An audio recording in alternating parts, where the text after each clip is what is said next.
C'est parti. N'hésitez pas à liker la vidéo si elle vous plaît et si vous êtes nouveau sur la chaîne, n'oubliez pas de vous abonner et d'activer la notification pour ne rater aucune de nos prochaines vidéos. On commence.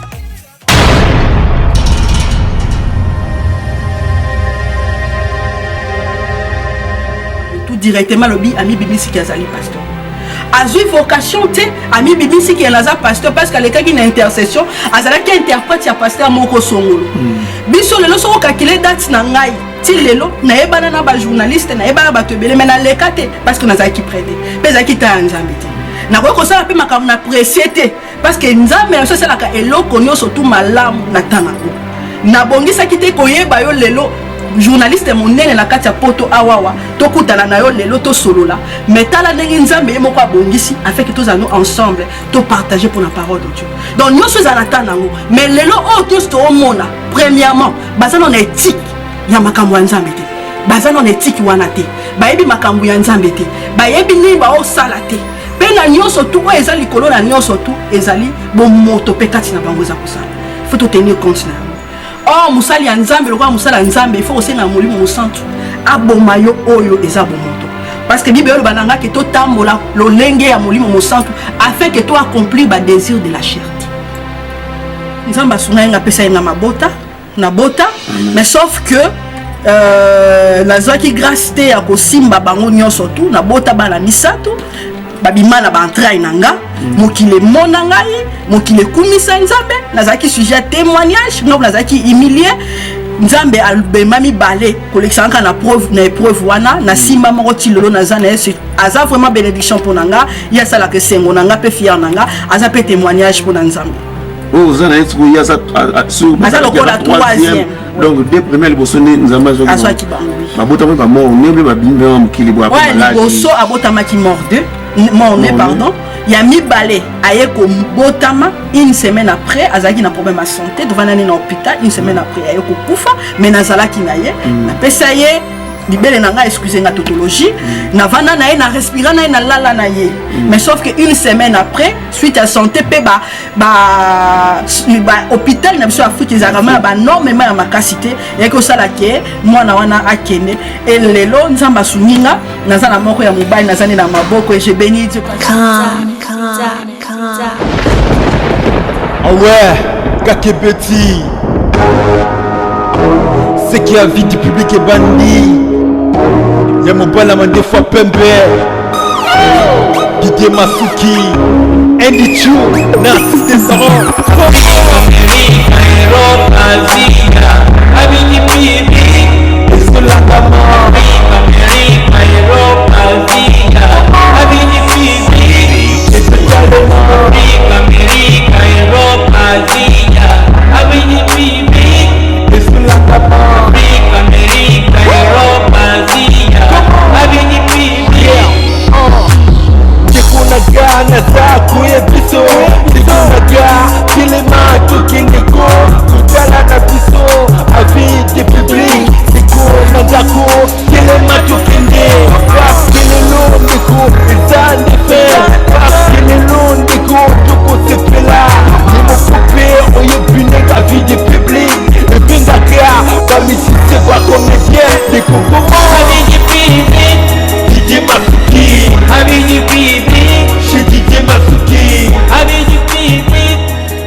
C'est parti. N'hésitez pas à liker la vidéo si elle vous plaît et si vous êtes nouveau sur la chaîne, n'oubliez pas de vous abonner et d'activer la notification pour ne rater aucune de nos prochaines vidéos. On commence.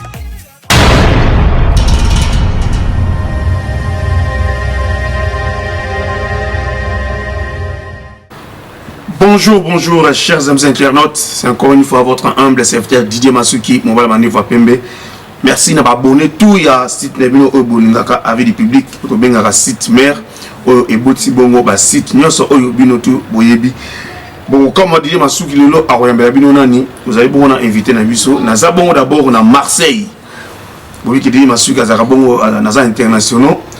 Donc na kenera de gauche à droite, donc voilà quoi. Nous avons la ville à Marseille lelo.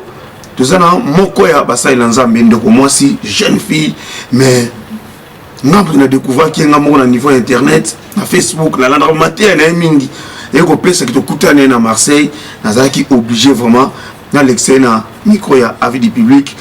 Donc toi qui bon en vacances mais to ko l'excès ni on a été bien qu'en pleine vacances nous avons été obligé na yembena émission car ni ça va que na ba mituna na biso donc pesa mbote na ba oyo ba yamba ki Didier Masuki na kati ya Marseille hein partout olo ba mbote na o ebele epai ozali vraiment Liban mokonzi o ayambi biso na kati ya palais na ye ayama mobote les ate boya na palais na Kishinga to na palais epai ya Liban mokonzi ba mbote na epai azali bana Marseille bango tout pena ba mbote na bango mingi epai bazali ba mbote beli na ma femme bien-aimée super Anita Lelo chérie na Léo celle qui est derrière la caméra bobi qui est comme réalisatrice ya Didier Masuki ba mbote na epai ozali. Les bons loutétés na kati ya Marseille aussi les bons loutétés na bosani oté bango tout o bambaki Didier Masuki to kepe na Lyon avant que to bana bon émission ba soutenir toujours avis du public maman Nicole Mvula hein motema ya Fex bofenda à l'Italia que pas Kuba di Weston Didier Masuki na za na Marseille bambote mingi na maman Caro de Monaco. Alors sans plus tarder ba mituna Didier Masuki et ba réponse à un invité na biso. C'est parti. N'hésitez pas à liker la vidéo si elle vous plaît et si vous êtes nouveau sur la chaîne, n'oubliez pas de vous abonner et d'activer la notification pour ne rater aucune de nos prochaines vidéos. On commence.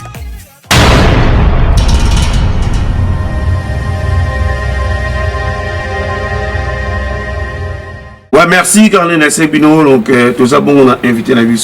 Bonjour maman. Bonjour papa Didier Masuki. Bonne santé. Ouais, très bien par la grâce de Dieu. Et bon Bino. Ça va. Plaisir yambao le nom émission sur la vie publique. Amen. To mona kayo kaka ngana mona ko précisément mo Didier Masuki lo na internet ko ta ba Facebook na mona ko ba live au salaka. Public ko ko bana mu kombo na onani. Comme on a maman Edwin Dongo, la prophétesse. Maman Edwige aux prophétesse wala to kota on après. Mais au botami na Congo na commune.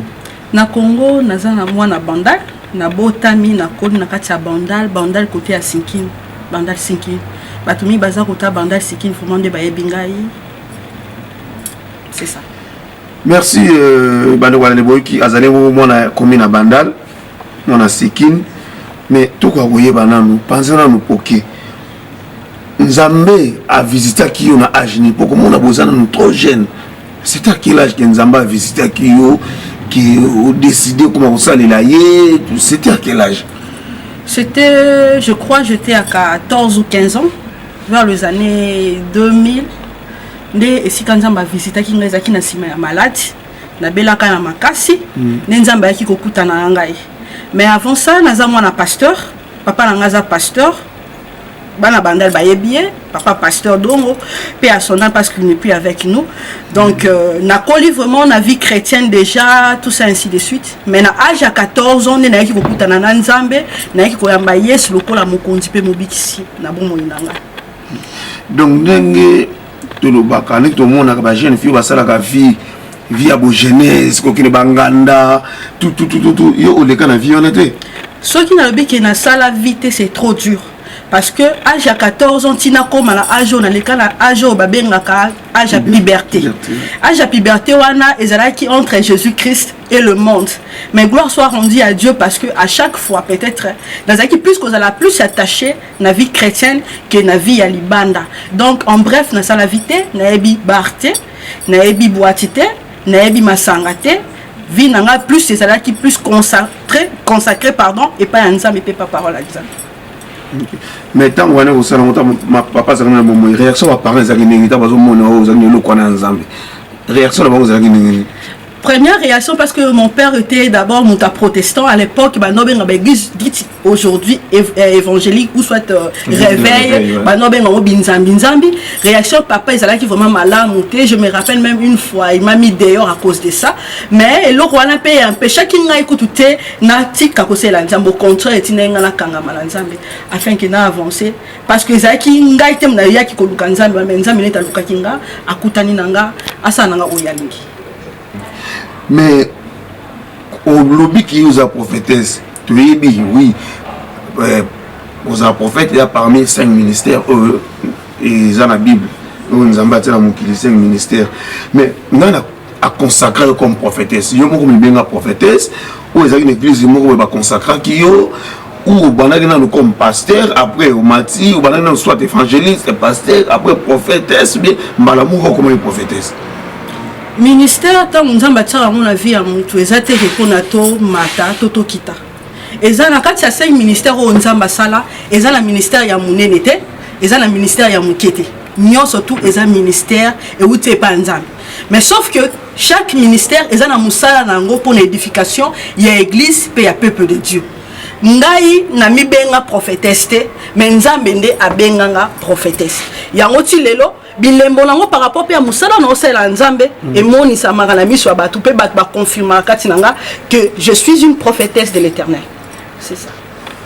Donc au semble la pour na batu ba malade qui va bikiper ba problème pe vous semblez les réactions peut-être là pas na bango. Ben oui hein, oui bien sûr na semble la pour na batu excusez-moi papa Didier na semble la pour na batu na za parcours mo mulai makasi ngona nzambe na ebeli nzambe na potote c'est depuis l'Afrique depuis kaka bo mwana na ngata nzamba benga kanga déjà na ndako mona bilemu ya nzambe na nzela bisakoli soki na oloba na mutu likambo soki na pesi mutu vision nyonso to ndako kende toujours exact. Sauf que na kati ya ministère tozana eloko babengaka pe maturité spirituelle nazalaki na bazel ya kosela nzambe nazalaki na likabo kati nanga mais nazalaki na nunde encadré te afin que eloko wana ezala affermi to likabo eza kati nanga ezala affermi au fur et à mesure na makambo ya nzambe toyoka ba enseignement to mona pe ba o bazali boso na biso ne sala ke lelo tozala affermi lelo toyeba oyo nini tozali pe lelo to continue ko demeurer. Donc na ministère nanga je priais pour les gens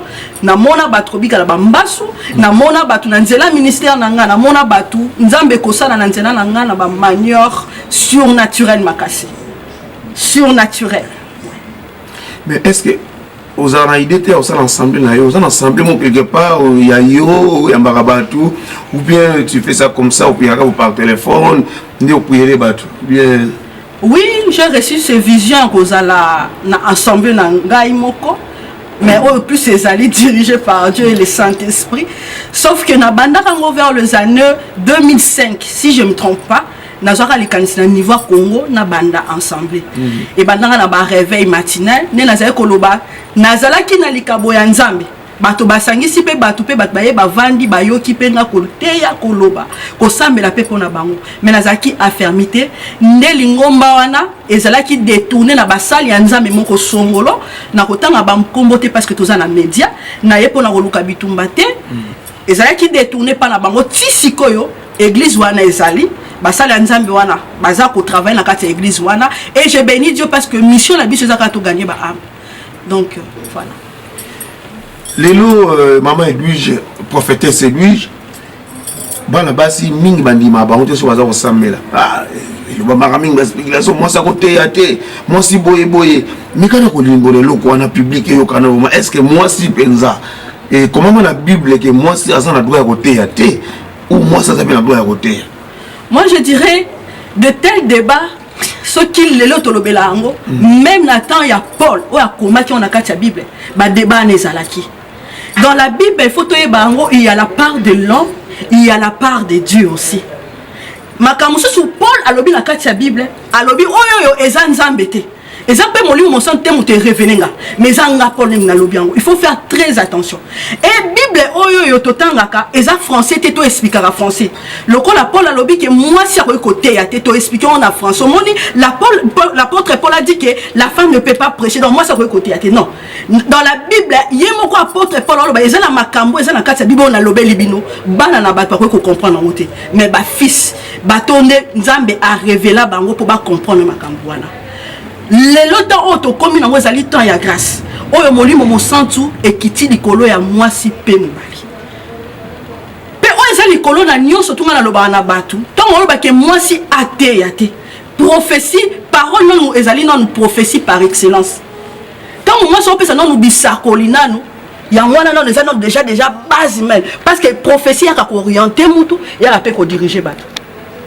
Je crois bisonio surtout tous en ont besoin d'aller plus to gagner ne ba am ba kende pa nzam. Moi si ate ya to ate ate wana est likambo ya mutu alliance asali na nzambe na ye musala asala na nzambe na ye relation azana ngo na nzambe parce qu'aujourd'hui il y a aussi des pasteurs hommes baza ko détruire le peuple de Dieu. Il y a aussi des pasteurs hommes baza ba sorcier. Il y a des pasteurs hommes au lieu ba ramener le peuple de Dieu na kati ya lumière mais bon ramener bango plus na kati ya ténèbres. Bongo soki nzamba temisinga lelo lokola nzete atelemisa même nzamba nyama po alobela mutu po mutu bongo la mutema. Bongo pourquoi pas nga o asalinga na elilingi na ye. Donc débat wana ebanda kala to sala ya ngope na bane moko songolo toza na tenter ya ko continuer tant ekene na vitesse moko boye le diable a multiplier ba manœuvre a multiplier ba stratégie afin qu'elle détruire l'œuvre de Dieu toza na pour évangéliser et nous allons le faire c'est ça.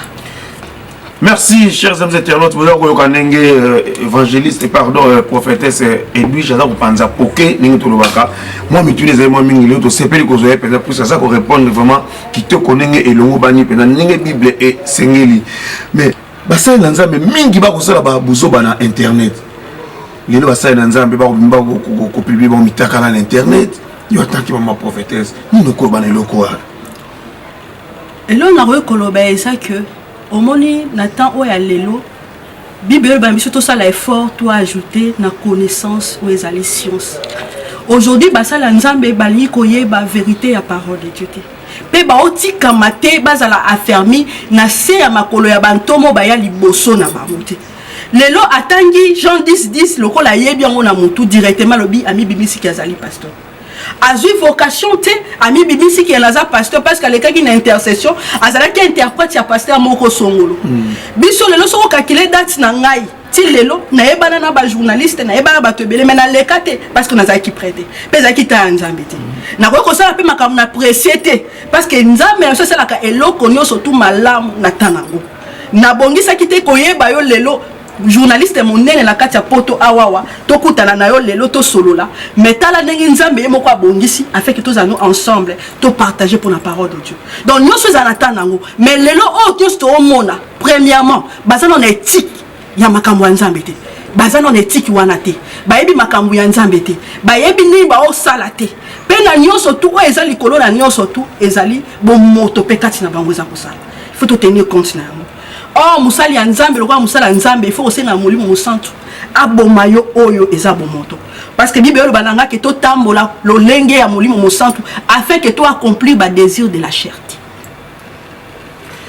Merci la prophétesse Edwige boyo ki bande konenge apandi pour que pour ba pasteur oyo baza ko publier ba mitakala boyo ki do baza ba pasteur oyo mususu ba à s'autoproclamer comme pasteur mais ça la ta cour ya qui pastorat nzambe pas benga ite mais ayebi ka ba verset biblique mais bengi comme pasteur pour te pe belinga na bi moko na chassa za na ko beta mbunda mais tellement ba ki parole de Dieu na ba verset biblique aye na poto na Suisse a comment pasteur ba pe ba kolanda ebele ba ngande o ba ko ya kamingi na niveau ya internet mais maman prophétesse mutu no moto za na vraiment ngala landa na landela ki yo avant na zo yo na sala ki ba na zo sonde awa na toute la vérité na vie du public nga ba prenez ngai ki oza moko oza ki mwasi ya moko ya moko mosala na nzambe moko yemba makasi ayibani mingi ya na ye azaki mobali na yo public bazana besoin ba yebali kamwana. Je dirais wana plus c'est sa vie privée nanga mais le col à moi na nzambe tozala la vie privée parce que il faut to édifier peuple de Dieu à travers ma vie na biso pe témoignage na biso.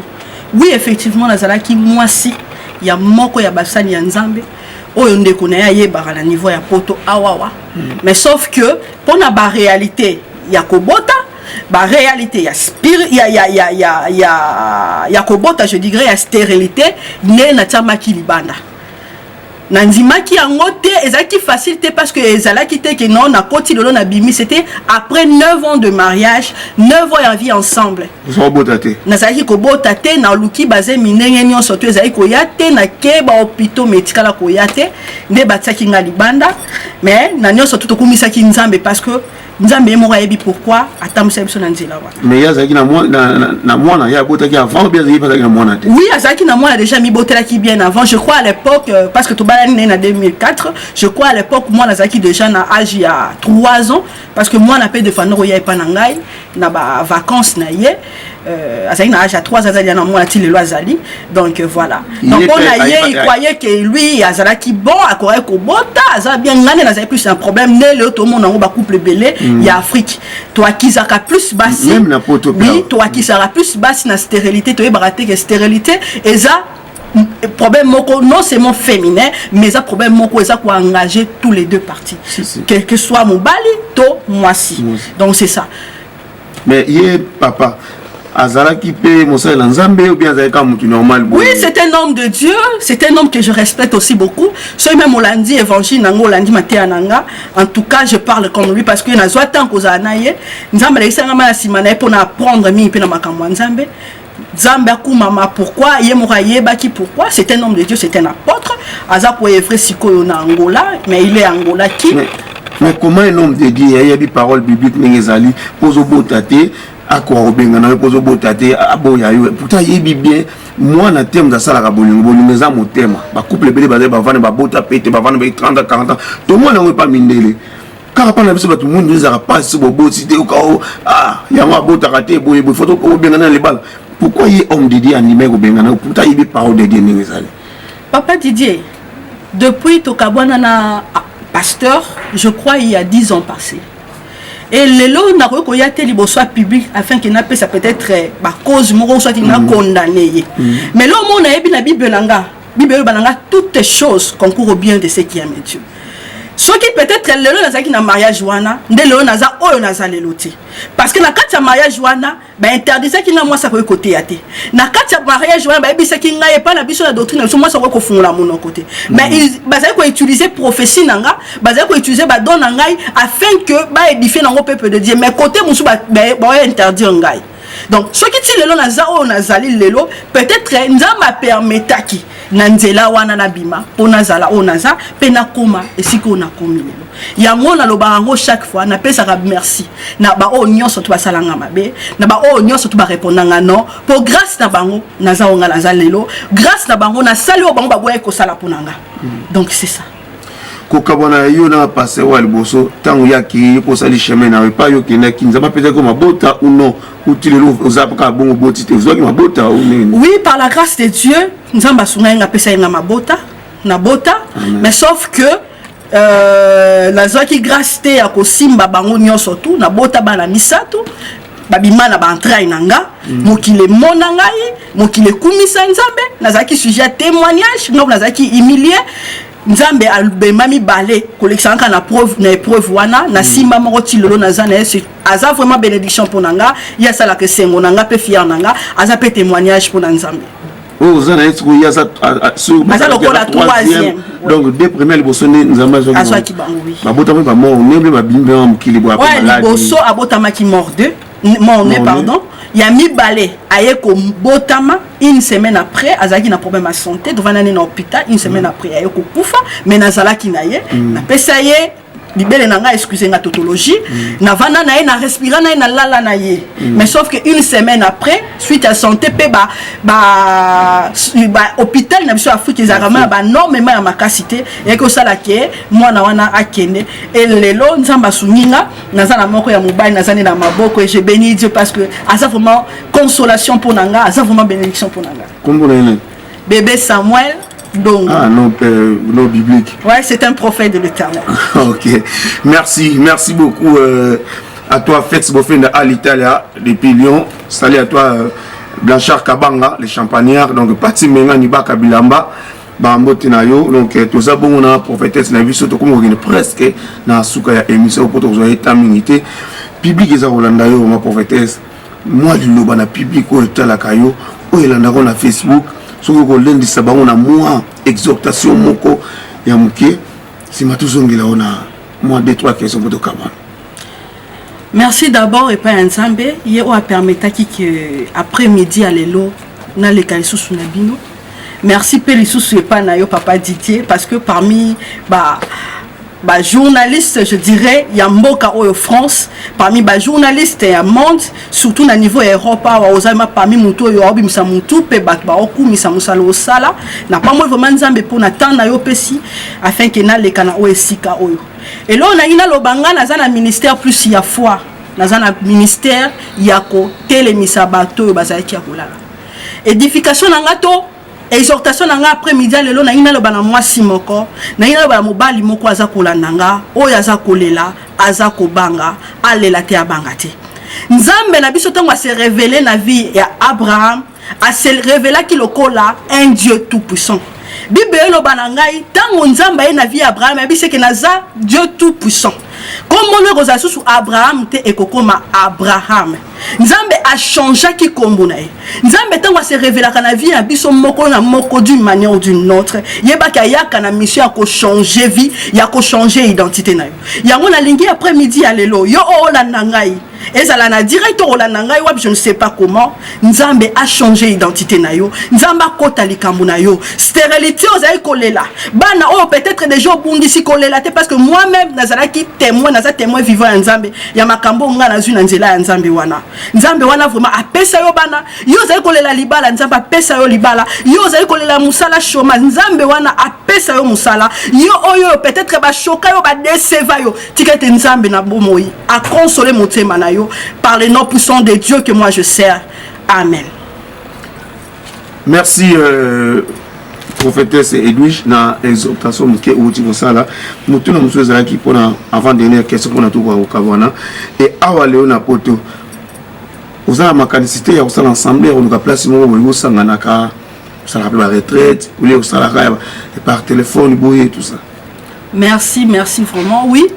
Napoto a déjà Moussala et Zalaka déjà parce que Moussala et Zalaka que non tozui hangar moko to komi Jésus-Christ la mère de Dieu la mère du roi tous unité mais Moussala et Zali et sikami balé to misato basangani pe ba invoquer comme ya Christ bibelobi nzamba zawana et na mboko ngana zala ponga pe na Marseille te na ya ki pe vacances ko la bino na mboko ngana zala na Normandie na pesi bande ko Normandie mbote obaye binga na mboko ngana zala na Normandie et ça la ba intercession et ça la mara et si quand on a vandaka sauf que tozo qui moi qui mia moko parce que tozo na mboka mindele moi ba logique et ba norme par rapport à ma kelele ya ba voisin mais nenga naza kozonga ma pona attaquer musala de connaître tozo na mboka ya Normandie na mboka ya Rouen ya Elbeuf na opesa peut-être numéro nanga na fin ya émission ce qui papa Didier permettre à lukangai to ko sambela nzambe au moins nzamba ko changer vie na yo to mona batu na awa to mona nzambe o changer vie bato misika bo benga na Afrique to prier pour na bon ba vie changer bon wama pourquoi pas yo za na pembeni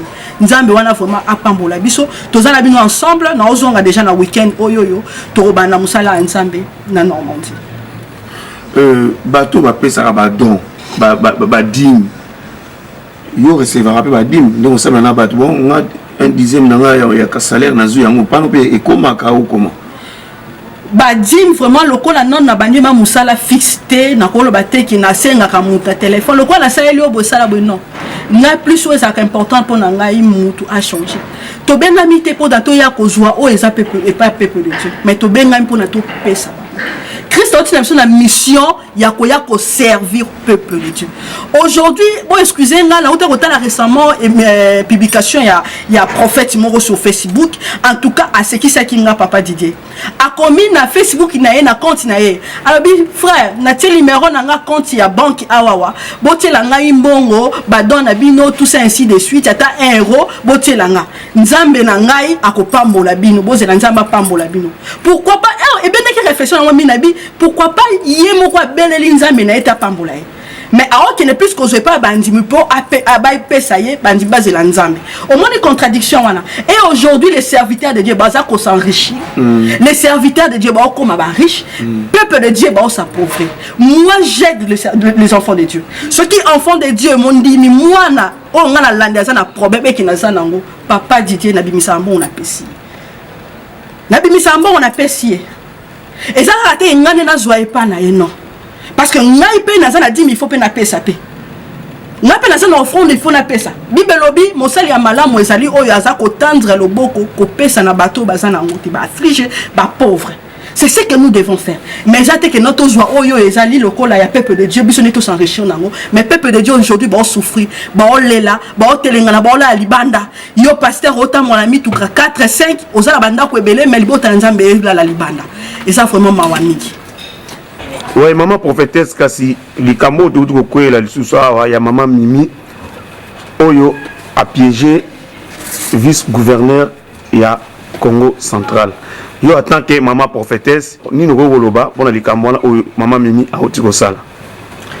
Bon, je n'ai pas vraiment politique, était dans la politicienité, n'a pas vraiment là-dedans. Et ça vraiment domaine n'a été, mais le coup la moi si en tout cas et ça lui vraiment space personne ni makasi comme on a ba dignité, ba autorité en mboka ko se comporter na lolenge wana. Malgré tout ça la politique était mais tous na moi mayelo yo nzamba pesa biso ya bomoto to ko yeba ke likambo eza boye boye. En tout cas na ko senga na mboka na biso ba autorité ya mboka ba meka kolandela likambo na boke binyo surtout ba landela ngo vraiment afin que justice ça la mape vérité yebana parce que na biso beto mona ke ezaki lo mo eza piégé surtout lo ba yango ezaki lo mo eza ba monta ki yango na ba pièce nyon surtout afin que ba ko service gouverneur wana nzamba sunga vraiment na on lancer pe message na maman Mimi aza maman ça la remonter mamunene quel que soit elle quel que soit Kanda, quel que soit le problème, peut-être dans le monsieur, comme mettre à niveau anaté. Parce que le monsieur en question, a papa et famille, a na bandeko, ko humilié mututi na niveau aneza malamuté. Bibelobi o mutako lona akobuka yango. Maman Mimi, en tout cas, réponds-toi. Zonga oyo koyi kozala lokola mama mona quelqu'un mo sala ke meza mabe afin que koluka kimia na kati ya mboka na biso parce que tozana posa ya kimia na mboka na biso po mboka ye avancer tozana posa ba illusion te tozana posa ya ba manœuvre no bo sala te mais tozana posa ya kimia tozana posa ba idée oyo ezali noble afin que mboka na biso e avancer. Merci beaucoup. Pour nous rejoindre prophétesse pesa numéro na to comment ngwana pe ko mona ngwana mais exape bien o lo ba su mona munoko numéro na ngai pour na rejoindre nga bato ba ndeko bazala nga na poto awa ezali 07 53 21 57 36 bato bazali banda peut-être ya France ne boko tia préfixe na biso ya France awa ezali lokola 0033 apoche 7 53 21 56 et 57 pardon 36 c'est ça. Prophétesse to comme on a souka il y a émission na biso vraiment to remercier on zamba pambola open ndenge zo kitana ya koleka émission avec le public. Amen. OK mon beauté na 2 3 personnes 4 personnes pour na to ko kabana journal. Na pesi no ndenge na loba toujours merci pa ya nzambe.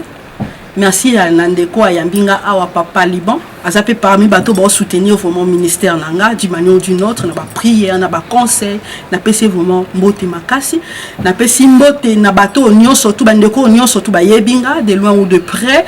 En tout cas nzambe vraiment apambola biso, n'a pas mbote na libota Nanga. Na pesi mbote na muninga nanga azalaka na Béatrice Nzao azana Paris nzamba pambola azapé l'une de conseillère Nanga a soutenir Nanga pe d'une manière ou d'une autre nzamba pambola. Voilà. Merci beaucoup. C'était votre émission Avis du public. Donc voilà, tout Olanda. Prophétesse, depuis le début jusqu'à la fin. Boyo qui n'est pas poké à l'obéli sur ma belle va passer au niveau internet. À l'obéli va passer au bazar pour appauvrir fidèle na bango et que bango bazar pour enrichir. Alors, nous avons vraiment besoin. Les gens qui ont une mission à Bino, la réalisation, les gens qui ont super en Italie, pour chérir na Lyon. On a ma femme que j'aime beaucoup, c'est vraiment ma femme. Il y a comme une bonne réalisatrice, il y a à vie publique. Bambote na Bino, surtout Bambote Mingi na yo, peda Liban Mokonzi. Oyo, ayamba kibiso na Marseille, vacances et kitoko Liban Mokonzi et vraiment ouais donc ba na Marseille tout na bossa binoté hein partout olo ba vraiment ba mbote na yo ba merci belé ne bo soutenir die masuki na vacances oyo na famille na ngai donc le bon lutete ba mbote na yo et pas aux alliés hein le bon lutete ba mbote na vraiment et pas aux alliés nzamba za na bino Christian Bambote n'a pas aux alliés vraiment bino tout Naninga Bino Mingi Didier Masuki, nous sommes arrivés vraiment à la fin de cette émission. Vraiment tout le monde dans la prochaine numéro. Merci à tout le monde.